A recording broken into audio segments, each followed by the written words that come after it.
Welcome back to another episode of the Second Floor Podcast, recorded and produced by the Delaware State Senate Republican Caucus. My name is Matt Revel. I am the Communications Director for the Caucus. And joining me today is Senator Dave Lawson from the great 15th Senatorial. Senator, how are you? Doing well. Thanks for having me, Matt. So just want to jump right into it. Senator Buxton, just before JFC break, he kind of gave us a little primer, a preview of Joint Finance Committee. What he expected to see is a freshman senator. But I thought it'd be a good idea to get your take as a veteran of the Joint Finance Committee, the second longest serving member. But just give us a little recap of what occurred at JFC, what you saw that you liked, what you didn't like. The floor is yours. Well, JFC was run quite well.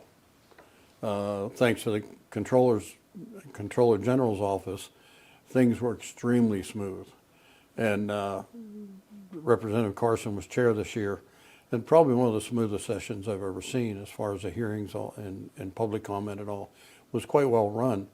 My concern is we're spending taxpayer money like drunken sailors. And it's kind of an insult to the sailor because he earned his money. The government takes your money. But the last 2 years, the budget's gone up by over 7%, almost 8% per year. Somewhere along the way, that's going to come back. And my concern is spending this kind of money and then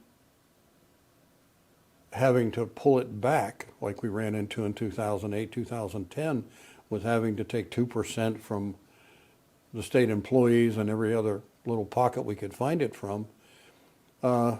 It's very hard to take it back once it's given. And this year there was a lot of money, so there was a lot of hands out. And not badly, but I don't know how we can continue to fund this type of government on the backs of the taxpayers. I think it's wrong. And my job and the job of the JFC, in my opinion, is that we're financial brokers, we're advisors for the taxpayers. Even though the money was taken from them, they're not investing it, but at least they should expect some dividends from it. And we're not seeing dividends. The taxpayers are not seeing benefits to them overall. Look at education. The education budget, the 1 through 12 or K through 12, continues to climb, and our outcomes continue to decline. Was it $1.9 billion? $1.9 billion, Matt, and that's a $75 million increase, I believe, and that's just terrible. I mean, and I asked the secretary, how can I advocate that this is a good investment when the outcomes are kids are not getting the education, not at all, of what they need. Now, part of that is because the teachers are being hammered by more and more regulations. Oh, we're going to do this in the classroom and do that in the classroom. Well, when you shove it in from the top, the education goes out the bottom. The reading, writing, and arithmetic now become out there. There's no time for it. Teachers don't have time to plan. And between the legislature, DOE, federal, school boards, all these regulations have come down, and it is really hurting our children, and it's hurting our teachers. Teachers didn't get in the classroom for money. They got in for the love of children and to make this country better. And that's not happening now. $1.9 billion, not million, billion dollars. And the dividends are in the negative. Well, I mean, the return on investment that we've had over the past couple, 10, 15 years of that higher budget and stuff, like to your point, has not been that great. That's not even been anywhere near being what it needs to be. I mean, when we're 43rd in the nation or 47th, somewhere in there, yeah. That's not acceptable.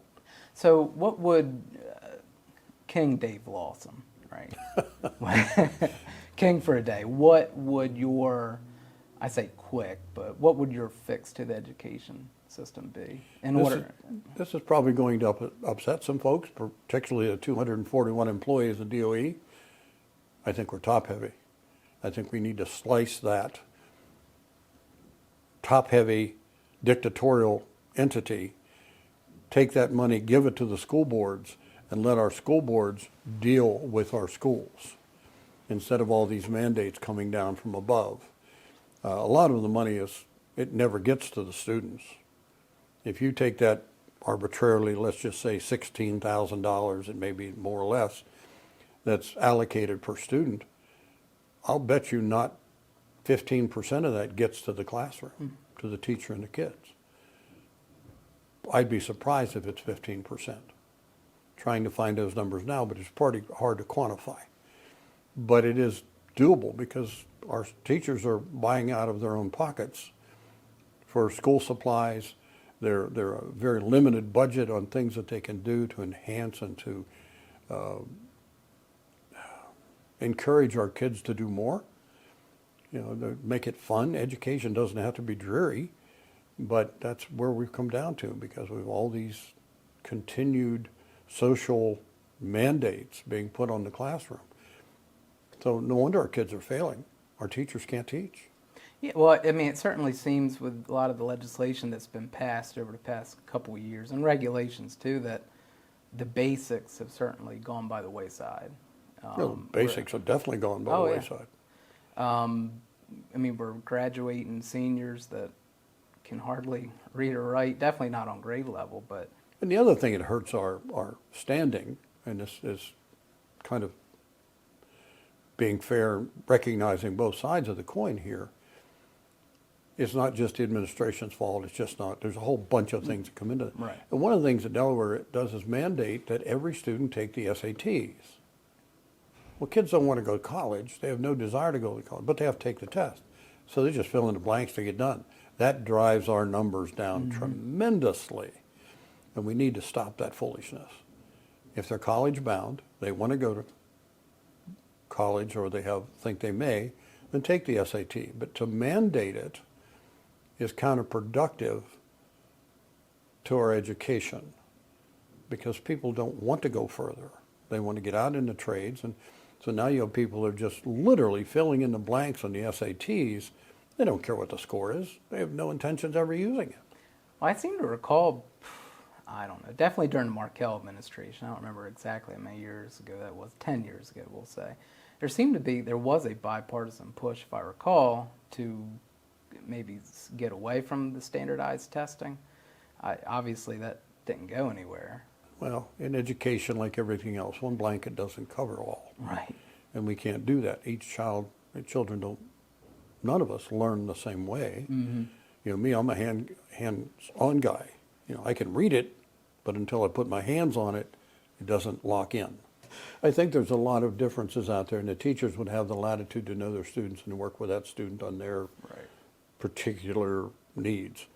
And they don't have the time. I don't care how many pairs you put in the classroom, it just is not working because there's just too many outside pressures on the classroom. Education in general was a hot topic. Public education, like you said, K 1 through 12, but higher education was a pretty pointed and topic as well during the JFC hearings.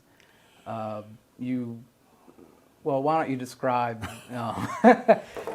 your interaction? So Dr. Mark Brainerd, the president of Del Tech, he gave his presentation, as did all the other folks from the higher education universities and such. And you had some questions for him. I did. Give us a little recap of some of that. Well, first of all, just the way JFC works this time of year, we have hearings from all the secretaries and education leaders and so on, and hear what their needs are. And then from that, we write the budget. And the governor makes it's called the governor's recommended budget because of the separation of branches. I refer to it as the governor's requested budget because there's no mandates from the two branches there. But we work with that budget, we work with what we've heard, and we try and put it together. I was astonished when higher ed came in to find out that higher ed is not higher ed, it's higher income.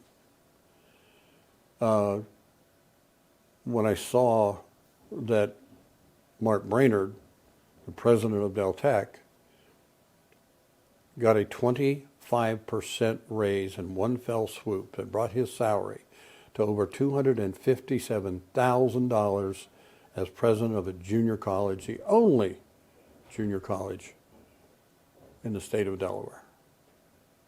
That to me was just amazing, plus a new vehicle, plus many other perks. So when I questioned him about it, he was not happy being questioned, and he got pretty irritated. But I have to ask these questions for the good of the taxpayers, because that's all tax funding. Mm-hmm. That's coming right out of the taxpayer's pocket. It's not like they have endowments or other things. They come right back to the state for their needs. And when the numbers are falling off there, some of their classes are down to single digits. They're losing staff and faculty hand over fist. And there's an atmosphere there that is not conducive to work and or learning. And I think that, again, the money's being siphoned off at the top. The top 8 staff members that work directly under Mark Brainerd, their total salaries come to $1.2 million a year. That's pretty doggone good pay for a little state of Delaware, and that's all tax money. There was a staff survey that was done amongst the staff members of Del Tech, and I believe we requested to see the results of that survey. Have we received that yet? Well, he said he'd have it to me in a week, but I've not seen hide nor hair of it. It's been like 4 weeks ago? Yeah. Okay.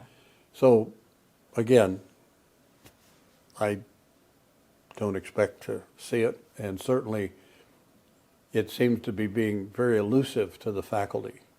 It's not, he claimed it's being discussed, but the faculty that I've talked to, it's not been discussed. So that's another issue. I just think that we need to take a really hard look at Del Tech and its management policies and practices and managers. Tony Allen from Del State was there, and what was brought up was the violence that's happening on the campus and some of the things that he's addressing. But let's look at salaries. Salaries there were, last numbers I saw, were like somewhere around $588,000. And he's got his hands full with crime that's happening there.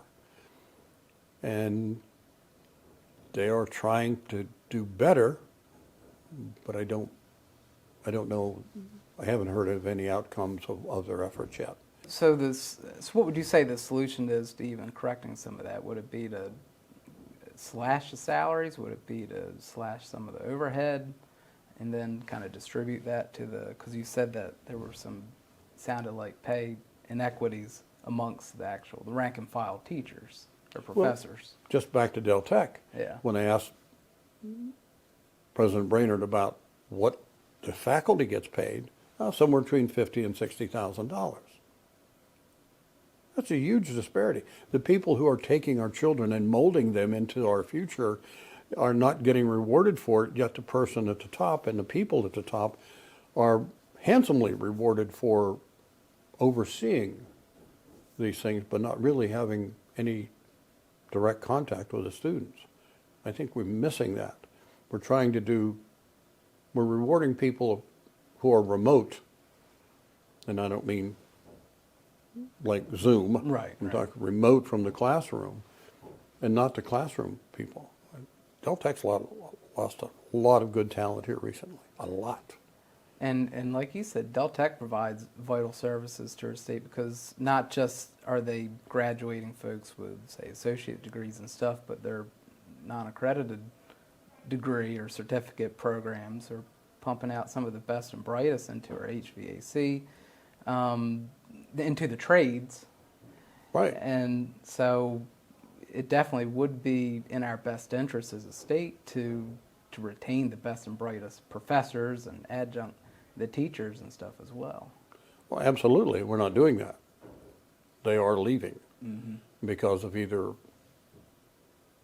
a sour or bad, almost to the point of being a hostile work environment, to the pay.